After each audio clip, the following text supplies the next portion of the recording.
My daughter-in-law looked right at my son and said, "Don't bring your mother. She ruins the vibe." So off they went on vacation without me. No goodbye. No, sorry, nothing. They probably thought I'd just sit around feeling sad, but I didn't. I changed the locks on the house, took back my space, and ignored every single call. The day before they left, I was in the kitchen pouring orange juice when I heard my grandson whisper from the hallway. His voice all hushed. "Grandma doesn't know, right?" I froze, my hand gripping the carton so tight my knuckles went white. His mom's voice came next, sharp and cold. "Don't bring it up again. She's not coming. End of story." She didn't even say my name, like I was some stranger they were trying to hide. My heart thudded in my chest the way it used to when I'd catch my late husband sneaking a cigarette in the garage. But this wasn't funny or harmless. It stung in a way that felt old and deep. Later that evening, after dinner was cleaned up and my grandson had gone upstairs, I asked my son Mark, trying to sound casual, "So, when are you all heading out?" He didn't look at me. He just stared at his phone and mumbled. Lisa thought, maybe this year it'd be easier if it was just the four of us. Less stressful. He said it like he was talking about the weather. I nodded like I understood.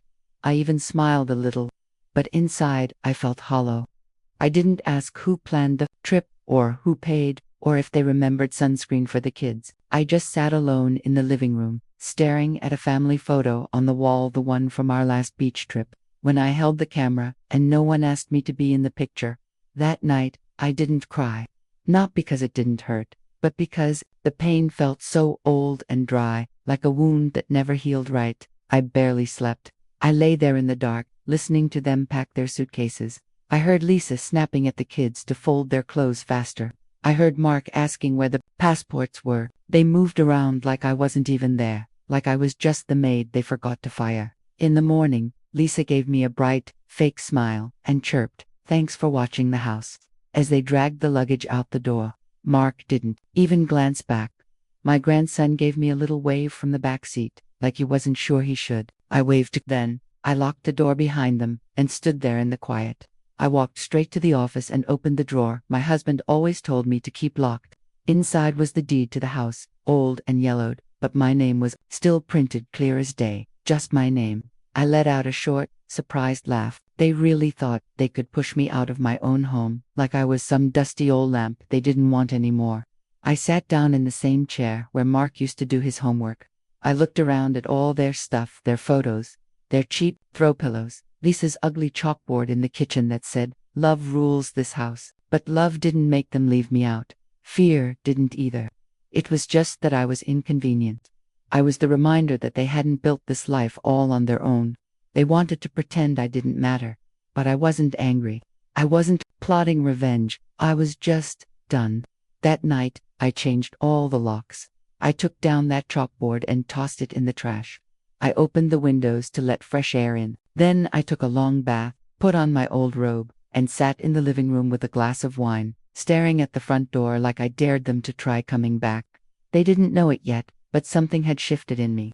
I wasn't going to wait around, hoping to be included. I wasn't going to smile and pretend I was invisible. This was my house. I was here, and I was done pretending it belonged to anyone else. The next morning, the house felt quiet, not peaceful, but heavy. Like someone had slammed a door, and the echo was still hanging in the air. I sat on the edge of my bed, listening to the soft thumps of suitcases being zipped, the wheels rolling across the floor, the drawers opening and closing. Nobody said my name. Nobody asked if I wanted breakfast. I heard Lisa talking too loud to the kids about chargers and books and snacks. I heard Mark moving around behind her like a shadow, his voice low and small. I just stayed upstairs and let them leave, and for the first time in a long while, I didn't feel left behind. I felt free. I heard the front door creak open, then the scratchy sound of luggage sliding across the porch. When I came downstairs, the living room was already half empty. Usually, they left it a mess, but this time, it looked like they couldn't wait to get out. Lisa was outside, yelling at Aiden to hurry up and get in the car, while Mark just stood there in the yard holding a duffel bag like he didn't know what to do with himself. He looked up and saw me standing behind the screen door, but he didn't wave. I slowly opened the door and leaned against the frame, giving a little smile like everything was perfectly fine. "Safe travels," I said. Lisa turned around and put on that fake, polite face, she always used when she wanted something. Thanks again for staying back and watching everything. We'll send you pics, she chirped. I nodded and said, I'll take good care of the place. She let out a tight, phony laugh, said something to Mark I couldn't hear, and climbed into the passenger seat. Aiden gave me a half-hearted wave from the back window. I stood on the porch and watched them drive off, feeling like a guest who just watched strangers leave their own party. As soon as their taillights were gone, I walked back inside and locked the door deadbolt, latch, chain. Then I headed to the kitchen and pulled Lisa's chalkboard off the wall. It was the one that said, "Family means no one gets left behind." I stared at those words for a good 10 seconds before dropping it straight into the trash without saying a word. I didn't want to look at anything that pretended to care about me when the people who put it there clearly didn't. I walked around the house slowly, touching the counters and the backs of chairs like I was wiping away their fingerprints. When I passed their bedroom, the door was half open, the bed was messy, and Lisa's perfume bottle was sitting on the dresser. I closed the door gently because I didn't want to see any more of their stuff. In the hallway closet, I found the folder I'd been thinking about. It was old and yellow around the edges, stuffed with papers. My name was printed across the front.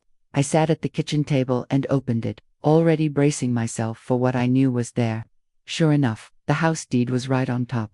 Sole owner, Eleanor Margaret Brennan. Not Mark, not Lisa, just me. I leaned back in my chair and looked at that piece of paper like it was an old map I'd forgotten about. My husband and I bought this house outright after he got his 3rd promotion at the steel mill.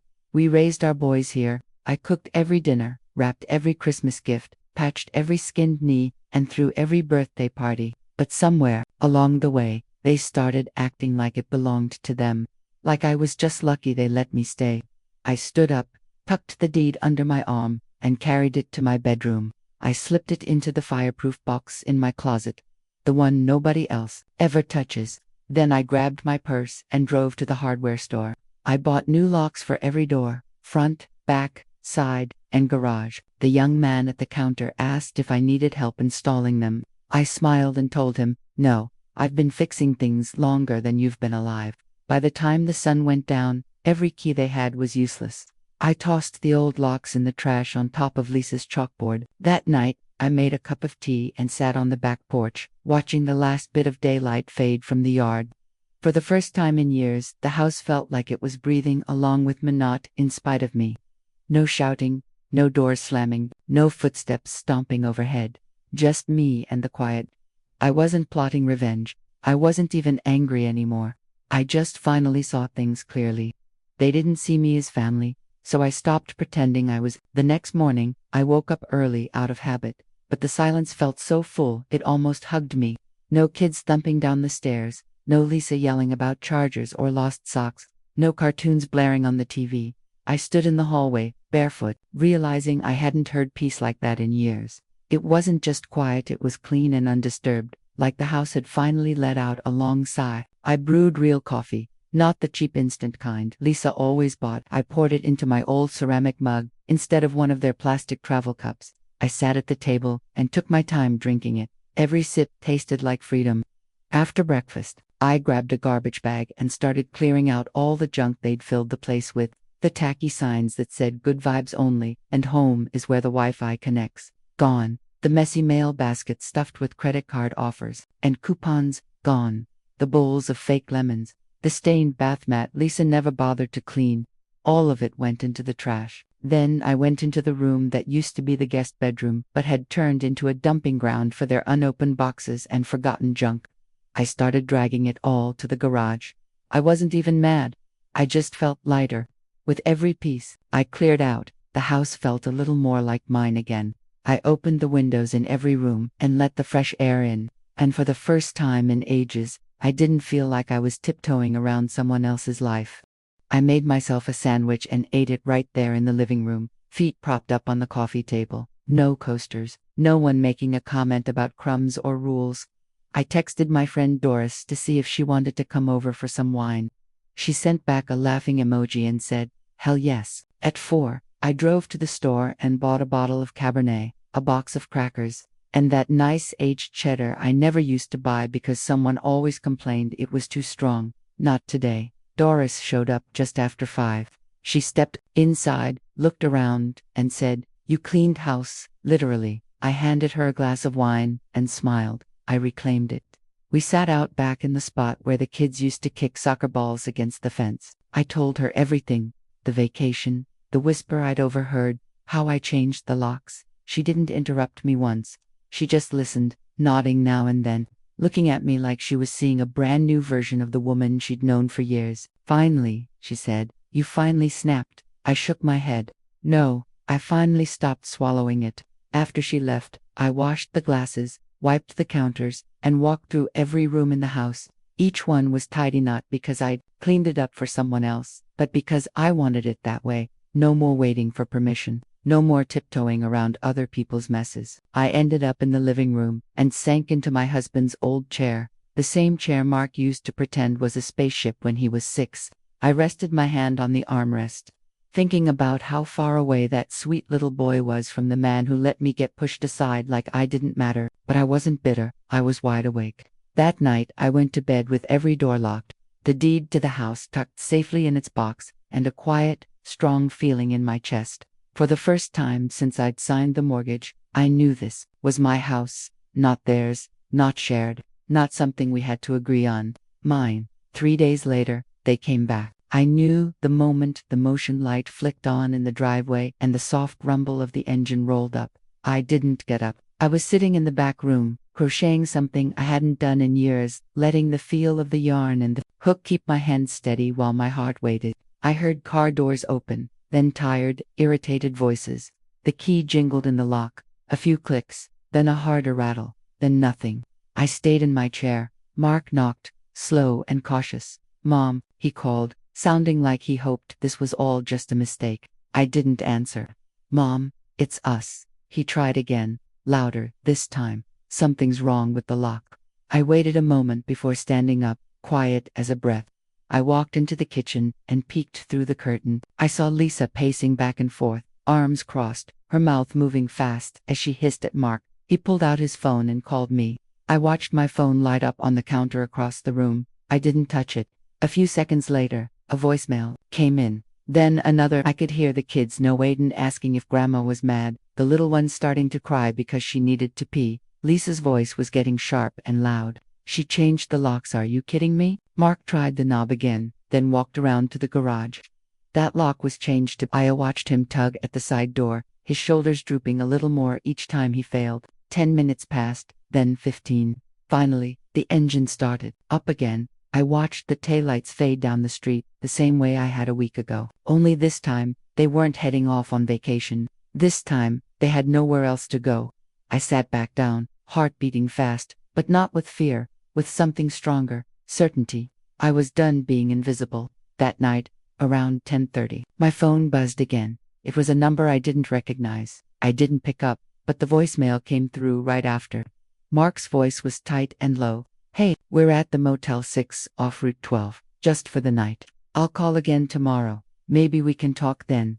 I saved the voicemail but didn't reply. The next morning, I woke up early and took a slow walk through the house.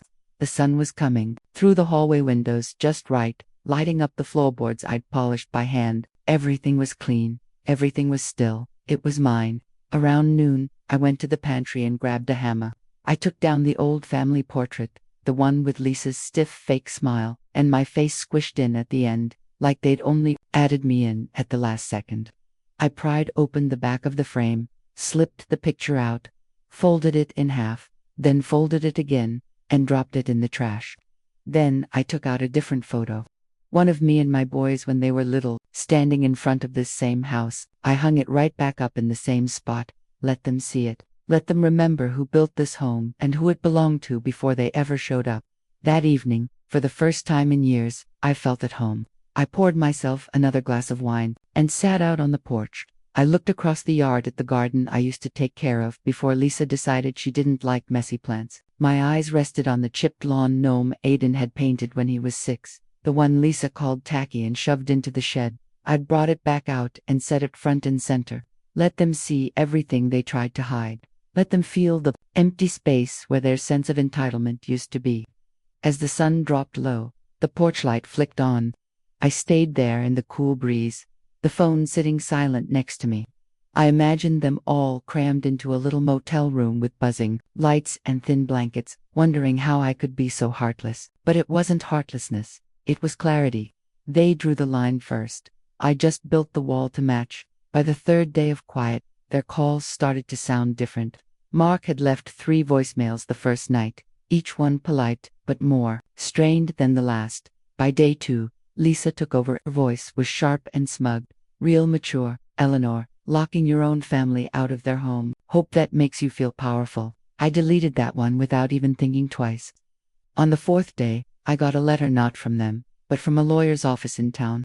It was a formal request to start mediation over residential property rights, with Lisa's name typed neatly across the top. I read it once, then again, and let out a breath so sharp it surprised me.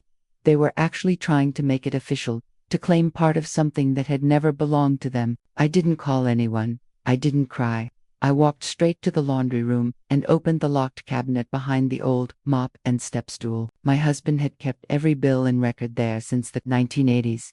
I pulled out the top drawer and flipped through the folders until I found the thick red one marked property. I carried it to the kitchen table and opened it slowly, like peeling off a bandage you already know will hurt. The first pages were ones I knew well. The original deed, the updated tax records, all the maintenance receipts. My name was on every line. Clean, clear, undeniable. Then, tucked behind an old tax notice, I found something I didn't recognize, an email printout from Mark's account, dated just 6 months ago. It was a message thread between him, Lisa, and some realtor named Nancy. The subject line made my stomach drop. Potential sale springtime. I read every line. Lisa was asking if the house could be listed for more than the market price, since it had been in the family so long. Mark wrote back that once everything is in our name, they planned to move out of state and upgrade. The realtor replied she'd come do a full assessment in April. I stared at the date. April, just a few months from now. They weren't just leaving me out. They were planning to erase me, not in some heated moment, but quietly, behind my back, while they still sat across the dinner table and smiled, while I folded their laundry and cooked their meals. That was the moment any doubt in my mind disappeared. I walked to my bedroom, pulled out the original deed, and laid it next to the email. I took photos of everything and uploaded them to my cloud storage, just to be safe. Then I picked up the phone and called the attorney listed on the letter. My voice was steady as I spoke. This is Eleanor Brennan. I'd like to submit proof of full ownership before any mediation happens. I emailed the documents while still on the call. No yelling, no panic, just facts that couldn't be argued away. That evening, the calls from Mark started again. In one message, he sounded tired and embarrassed. Mom, I think there's been a misunderstanding. Lisa didn't mean to file anything without checking with you. Can we just talk? I didn't answer. When the sun began to set, I walked into the kitchen, opened the drawer where Lisa kept all her real estate flyers, and dumped the whole stack into the trash. Then, I took out a match, struck it, and held it to the corner of one flyer. I carried it outside to the fire pit and watched it curl and blacken. I added the email printout, too. I didn't need it anymore. I'd already made my point. Let them try to sell a house they didn't own. Let them explain to their kids why they were stuck in a motel instead of sleeping in the bedrooms I built for them. I painted that little garden by hand. Let them sit with the truth for once. They hadn't been pushed out. They were never entitled to stay. It was the middle of the 4th night when I found it. Hidden between the couch cushions, so deep I wouldn't have noticed if I hadn't dropped the remote. A pale blue phone case with a cracked corner and a faded cartoon fox. Aiden's phone. My grandson must have left it here when they were rushing out, and somehow none of them realized. I held it in my hand, thinking about how many times Lisa had yelled at him to put it down, and all the afternoons he'd sat right there on the couch playing games while I folded towels on the ottoman. I thought about turning it off and leaving it on the porch for them to pick up. But then the screen lit up. A notification flashed across the top. One new voice memo. My finger hovered over it for a moment. Then I tapped it open. The file was recorded the morning they left. The title read, "For Grandma." I sat down and pressed play. His voice came through small and shaky, like he was holding the phone too close and trying not to cry. "Hi, Grandma. I don't know if you'll ever hear this, but I wanted you to come." My throat tightened right away. That kind of ache that starts deep in your chest and crawls up your neck. I asked if you could. Mom said no, and Dad didn't say anything. I don't know why. I miss you when you're not there. He went quiet, breathing hard like he was fighting back tears. I don't think it's fair. You always make me pancakes when Mom forgets. You always come to my games. I don't get why you had to stay. Then it went silent. 10 seconds, 15. I thought maybe that was it. But then, so soft I almost couldn't hear it, he whispered, I wish you were coming with us. The recording ended with a little click. I sat there holding that phone like it weighed 100 pounds. That small, honest voice, just a child who understood more than all the adults, broke the last bit of doubt I'd been holding on to. Lisa hadn't just left me out, she'd lied about it. She'd told everyone, even Aiden, that I didn't want to come. That it was easier without Grandma, that she was protecting the peace, when really she was just erasing me from their story. And Mark, he'd let her. Wish she'd helped. I set the phone down on the coffee table, and just stared at it. Part of me wanted to call Aiden and tell him thank you, but I knew Lisa probably had some kind of tracker or lock on the account. I wasn't about to hand her another excuse to twist things around. So instead, I picked up a pen and wrote Aiden a letter. Just a few lines. I heard your message. I love you. You didn't do anything wrong. I'll always be here when you need me. Love, Grandma. I folded it neatly, slid it into an envelope, and taped it to the back of the phone case. The next morning, I put the phone in a padded envelope and mailed it to the motel address Mark had left in his first voicemail. No return name, just my handwriting, clear and careful. That night, I sat by the fire pit again, the cold air sharp on my face. I watched the flames dance under the dark sky. I reached into the tin where I'd kept the last printed copy of that email thread about selling my house, the one I hadn't burned yet, and finally, I dropped it into the fire. It curled up fast, the ink running before the paper even turned to ash. It wasn't about proof anymore. I'd already proven enough. This was about letting go of what they'd planned and focusing on what I still had, a voice, my name on the deed, and a grandson who still knew who I was, even if his parents tried to pretend I didn't exist. Let them stew in that motel another night. Let them figure out how to explain to their kids why Grandma wouldn't open the door. I wasn't hiding. I was home. It was nearly 2 in the morning when the knock came. Not loud or angry, just 3 slow taps, like someone trying not to wake the whole street. I sat up in bed, my heart thumping hard. I didn't turn on any lights. I walked barefoot to the window and pulled the curtain back just enough to see. Mark stood there alone, wearing an old hoodie, his hair a mess, shoulders hunched like a scolded teenager. No Lisa, no kids, just him and whatever guilt he finally decided to carry. I watched him for a good 30 seconds, letting the silence hang between us until it got uncomfortable. Then, I unlocked the deadbolt and cracked the door open just a little. He didn't speak right away. He looked smaller than I'd ever seen him, like something inside him had just given out.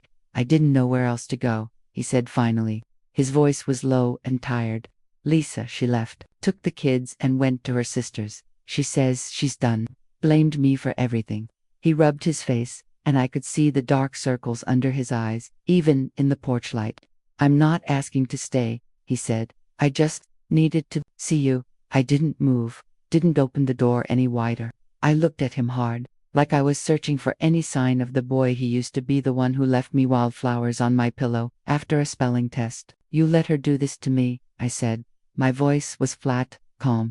He nodded. No excuses, no defense, just a quiet, I did.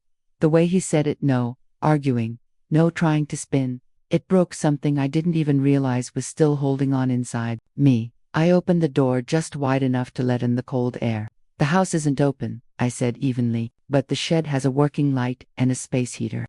There are blankets in the chest. It locks from the inside. He looked like he wanted to say thank you, but he must have thought better of it.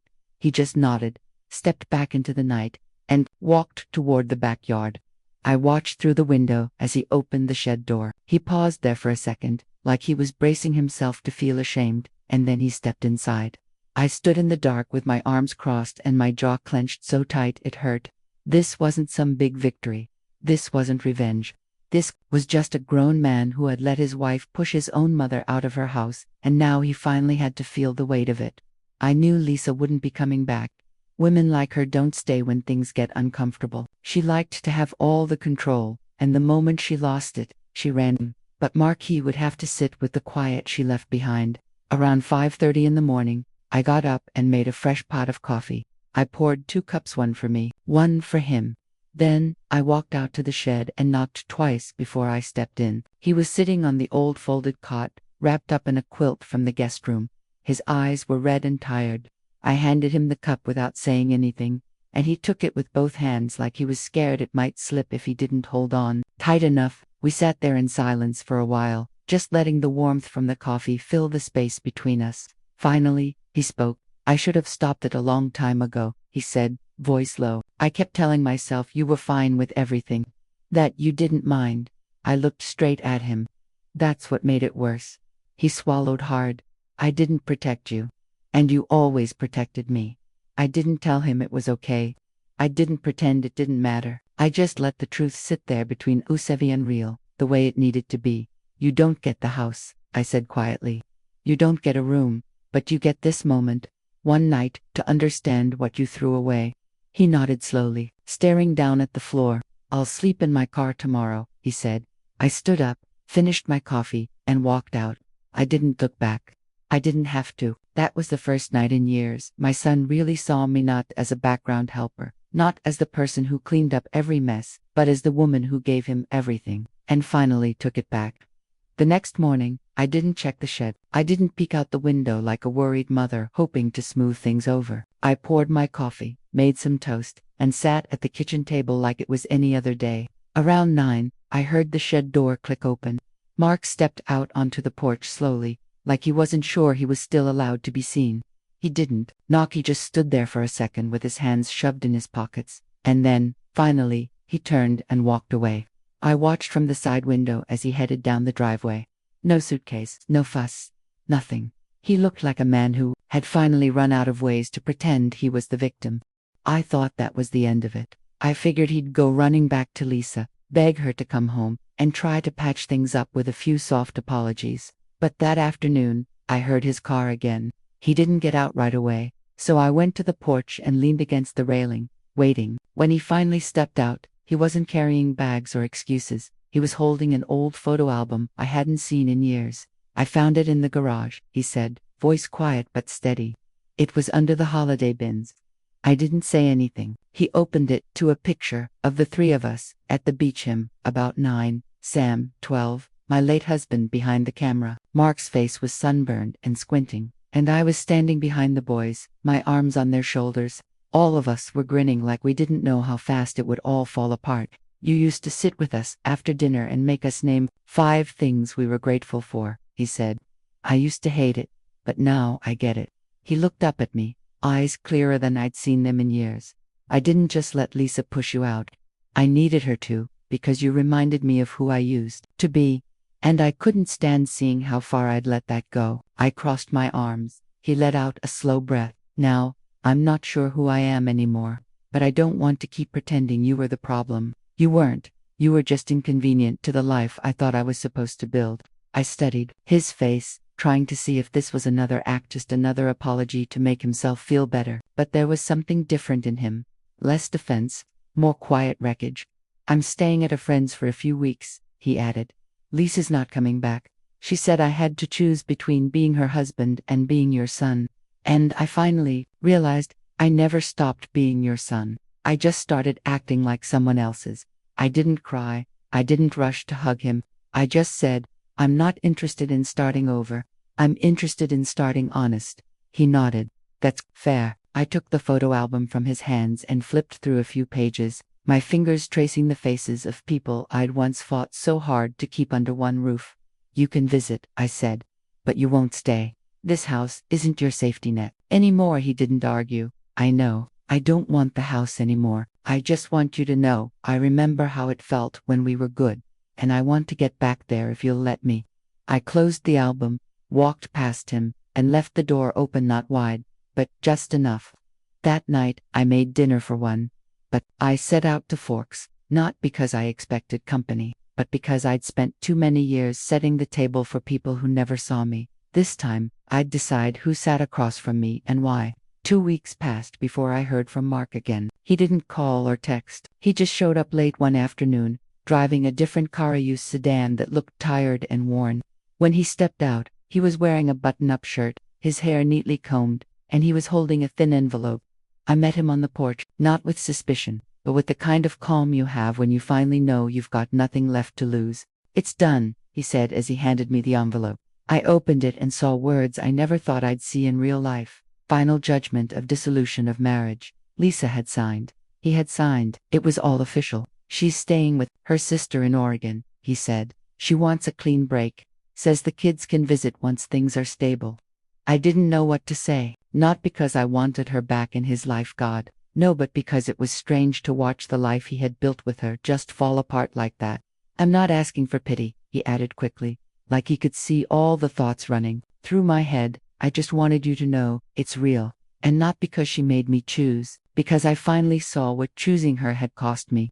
I nodded, but the feeling in my chest didn't soften. It stayed heavy and unsure. "Where are you living now?" I asked. "Friend's garage apartment," he said. "It's small, but clean, got a kitchenette, decent shower. I even cook sometimes. Burned rice last night." I smiled, not because of the burned rice, but because he sounded like a man who was finally starting over, not just patching holes in a sinking ship. "I found a place for the kids too," he added. "Half the week. The court gave me temporary custody until it's all finalized. Aiden asked if he could come see you. I told him I'd ask first." Something in me warmed up, just a little flicker of hope, but I didn't let it rush in too fast. "You can bring him by," I said, my voice calm. "But no sleepovers. And you're here the whole time." "Of course," he said, like he hadn't expected anything else. "And just so you know," he went on, "I'm not planning to move back in. I get it now. This house was never mine to reclaim, but I've been saving, hoping to get a place by winter. Maybe you'd help me pick out curtains." That caught me off guard. Curtains, something so small and ordinary, but it landed hard. I didn't answer right away. Instead, I stepped back inside the house and came out with a box I'd been meaning to get rid of, old kitchen tools and extra things I never used. "Take these," I said. "You'll need them." He opened the box and looked inside. There was a can opener, an extra spatula, a chipped mug with a little bird on it. He picked up the mug and stared at it for a long moment. "This was Dad's favorite," he said softly. I didn't say anything. I just watched him put it back in the box carefully, like it was something precious. As he walked away, I didn't feel proud or like I'd won something. I just felt tired, like something inside me had finally stopped bracing for more hurt. That night, I stood in the guest room, the one Lisa had turned into her dressing room, and looked at the empty walls. I decided to paint them soft yellow, something warm, not for anyone else, just for me. I wasn't rebuilding my family. I was finally stepping back into my own life, one wall at a time. It was Christmas Eve when I finally opened the door to the sound of laughter that didn't sting. Mark pulled up in his car with Aiden and the little one. Their arms were full of bags with cheap wrapping paper, grocery sacks, and a crooked cake box. I stood there in my new yellow sweater, the one I'd bought just for this end. Let them come in without any big speeches or apologies. Just quiet steps on floors that didn't feel like I had to tiptoe anymore. Aiden dropped his bag and hugged me like he hadn't seen me in years. Maybe, for him, it felt that way. "Grandma, you made cookies, right?" he asked, still wearing his coat. I nodded and pointed toward the kitchen, where the smell of cinnamon hung in the air. Mark followed, more careful but more present than I'd seen him in a long time. "We didn't want to overdo it," he said. "Just a small dinner. Thought it'd be good to start something new." I didn't answer. I just walked to the living room and turned on the lights to show the little table I'd set. 4 plates. Simple food, nothing fancy. I'd always done too much before. This time, I only did what felt right. While we ate, Mark told me about the boys' new school, the books he'd started reading, and how he'd begun volunteering at the senior center twice a week. He didn't say it outright, but I knew it was his way of trying to make things right, not with big gestures but by showing up. Aiden handed me a card he'd made himself. In big crayon letters, it said, "Best Grandma Ever." I set it next to the candle centerpiece I'd made out of old pine cones and some ribbon. After dinner, while the boys played a board game on the floor, Mark helped me wash the dishes. We didn't talk much, just moved around each other the way we used to, before everything got so complicated. At one point, he looked up and said, "I finally bought curtains. gray with blue trim.